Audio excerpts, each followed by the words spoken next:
Well, greetings, NASCAR enjoyers, and yeah, yesterday I went to my local Diecast store and got myself some diecasts I want to show to you guys.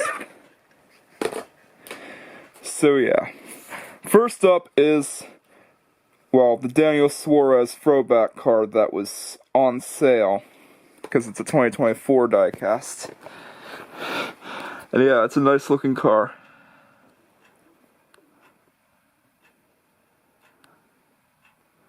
Yeah, just focus there. Yeah, it's a throwback scheme to one of the cars in the IndyCar series and the Kart World series with the same livery. It's a pretty cool looking car. It's a shame that Trackhouse doesn't do throwback schemes anymore because it's really amazing. I would have killed to see Shane Van Gisbergen throwback to one of Mark Skaife's cars. Or heck, even Connor Zilic throwing back. Well, it would be ironic to one of... what could he throw back to? Yeah, one of the Dale Jr. cars. Since he has the number 88. Yeah, and also would have been cool to see Ross Chastain throw back to one of the earliest Busch-sponsored cars in the 80s. Well, the early 80s. I can't remember which driver drove it, but it was a cool-looking paint scheme and such a missed opportunity. Yeah.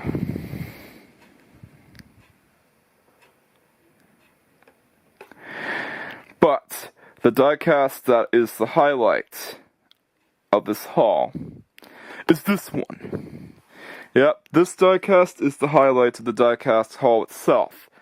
And why is that, you might ask? Because Tyler Reddick is now on win number 4. Yeah, I Can't Stop Winning comes to mind right here. Tyler Reddick definitely can't stop winning, and this is definitely one of his better looking cars in my opinion, and it's the main car that's featured in NASCAR 2025. I mean, it's pretty cool. I mean, well, NASCAR 25 is what I meant to say. So yeah, this is the main scheme in NASCAR 25, and it's the number 45 Jordan Brand Jumpman Miami scheme. Yeah. And again, it's kind of a shame that 2311 stopped doing throwback schemes, especially when Bubba Wallace got the Hardee's sponsor. It's such a missed opportunity for him to throw back to the Hardee's car. But oh well.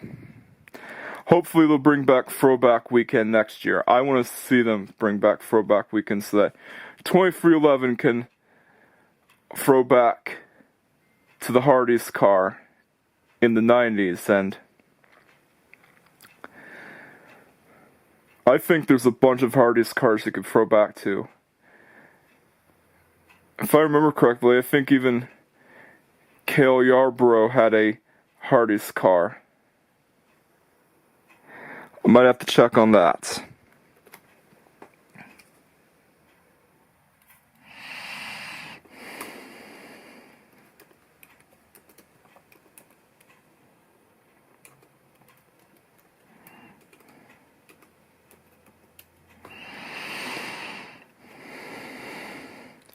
Yeah, he had a Hardee's car.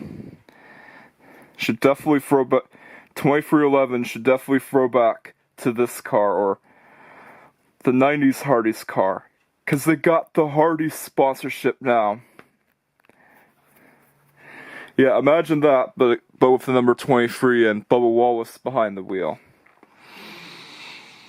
So yeah, still a cool looking paint scheme in my opinion. And the final diecast of the haul that I got that's also on sale is one of Mark Martin's cars. Yeah, this is the one that's used from 1998 to 99. It says copyright 1998 on it. Yeah, and I actually prefer this paint scheme over the classic Valvoline paint scheme that Mark Martin used to run. And why is that, you might ask? Well, it's because of this car being featured in Gran Turismo 2. I always had a soft spot over this exact car because of Gran Turismo 2. It was featured as a racing modification in Gran Turismo 2, and in later versions, they had to change it because they didn't have the license. Yeah, it's unfortunate that they had to change it, but oh well.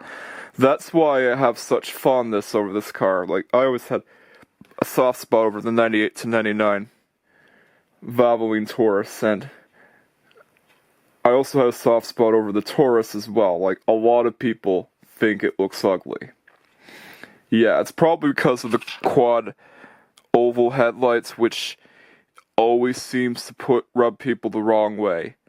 Yeah, it's definitely a fish nose looking car, but I think it looks good though. It has personality, it has charm. It's a blobby 90s car. Looks much better than the Ford Scorpio in my opinion, the last generation. Yeah, it actually looks pretty good. It's better to have a car that has personality than have a generic NPC car any day. Yeah, it looks much better than the Honda Accord, Toyota Camry, and Vauxhall Vectra, aka Opel Vectra, and other parts of Europe, which have boring, generic NPC designs. At least that's my opinion, though. But it doesn't look nearly as good as the Dodge Intrepid, though, because I think the Dodge Intrepid nailed that futuristic sedan look pretty well. Yeah, I remember the Intrepid looking pretty good for a full-size sedan. At least the second-gen Intrepid. Not sure about the first-gen, though. And yeah, it's a pretty good-looking car. Yeah, it's got the peculiar fish nose grille. Yeah, the fish nose front end, and all the good details that you're familiar with the late 90s Mark Martin car. And heck, it even comes with a card. Yeah, I'm not going to open it because, well, it'll help. Yeah, it will pretty much devalue this car. I want to keep it in the box. Yeah, it's a bit yellowed.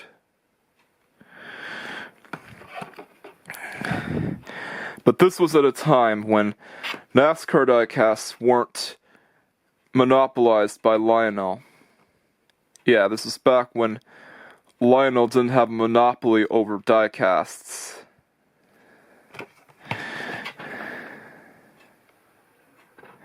Yeah, I should definitely, if I get a chance to see Mark Martin, if he ever comes back to the IWK 250, I could definitely get this car for him to autograph.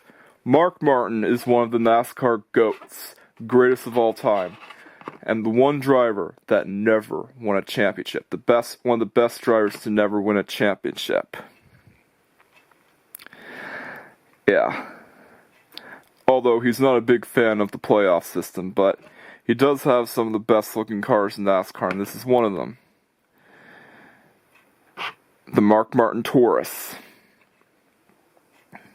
So yeah, that's it for my diecast haul. I think I scored big here.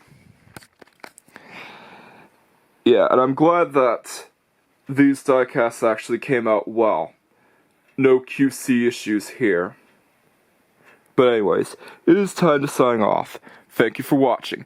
If you like this video, then you know what to do. Don't forget to like, comment, subscribe, and hit that notification bell just in case I haven't already done so. Catch you guys next time, and peace out.